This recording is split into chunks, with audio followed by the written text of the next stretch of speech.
Doutor Alexandre, o que são doenças falciformes? Bom, as doenças falciformes são um grupo de doenças onde o paciente ele não consegue formar adequadamente a hemoglobina. A hemoglobina é uma proteína que a gente tem dentro dos nossos glóbulos vermelhos que dá a cor vermelha ao sangue e que transporta o oxigênio para os nossos tecidos. Então, quando não há uma formação adequada dessa hemoglobina, no caso da anemia falciforme, que a gente tem a formação de um glóbulo vermelho que tem um formato de foice, a gente vai ter várias complicações associadas a essa hemácia em foice, porque ela pode entupir os vasos do nosso organismo e criar várias complicações. E quais são as causas dessas doenças, doutor? Essas doenças, elas são as doenças hereditárias que a gente chama, são causas genéticas. Por algum motivo, ocorre uma alteração nos genes do DNA da pessoa que ela herda do pai e da mãe. Então, às vezes o pai tinha uma alteração genética e transmitiu para o seu filho e a mãe também tinha. E a partir desse momento, a criança ela recebe essa carga genética do pai e da mãe alterada e é por isso que tem essa alteração na formação da hemoglobina. E quais são os sintomas das doenças falciformes? Como que se dá o diagnóstico? Como saber se é essa doença mesmo? Hoje em dia, a maior parte dos estados brasileiros já consegue fazer o diagnóstico através do teste do pezinho, né? Então, no teste do pezinho é feito um exame de sangue que consegue definir se aquela pessoa tem ou não doença falciforme. Então, quando o médico receber o resultado do teste do pezinho, ele já vai poder explicar para a família da criança que a pessoa tem a doença. Mas isso não é indo em todo o Brasil. Alguns estados ainda não fazem essa triagem e tem muita gente que tem a doença e que quando nasceu ainda não era feito o teste do pezinho.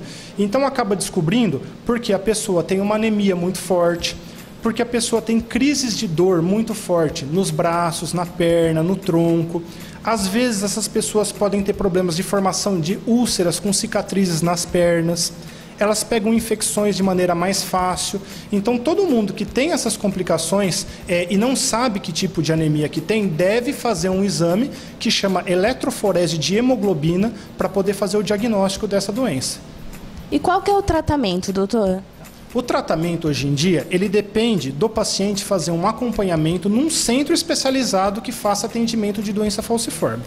No Brasil, a maior parte dos centros são os hemocentros. Geralmente, os hemocentros fazem tratamento dos pacientes com doença falciforme e contam com uma equipe onde a gente tem os médicos, os enfermeiros, dentista, psicólogos, porque depende da atuação de todos esses profissionais para ter um adequado tratamento desses pacientes. Então, se o paciente receber um diagnóstico de anemia falciforme, não importa se foi num posto de saúde, num hospital, ele deve ser encaminhado para um centro de referência, de preferência para um hemocentro, para fazer o acompanhamento da doença. O que a gente tem hoje em dia de tratamento para fazer são algumas medicações. O ácido fólico, que é um suplemento de vitamina, que esses pacientes precisam tomar. Esses pacientes eles precisam se hidratar bastante, tomar bastante líquido para prevenir as crises de dor. Esses pacientes, em algumas situações onde eles já têm algumas complicações da doença, pode ser necessário usar um outro medicamento que chama hidroxureia, que é um medicamento de alto custo, mas que é fornecido de graça pelo governo. O paciente pode todo mês buscar numa farmácia de alto custo. E em algumas situações muito específicas, quando o paciente já tem um quadro muito grave instalado, pode ser indicado o transplante de células tronco-hematopoéticas, que é o transplante de medula óssea, que é a única alternativa de fato que a gente tem para a cura da anemia falciforme.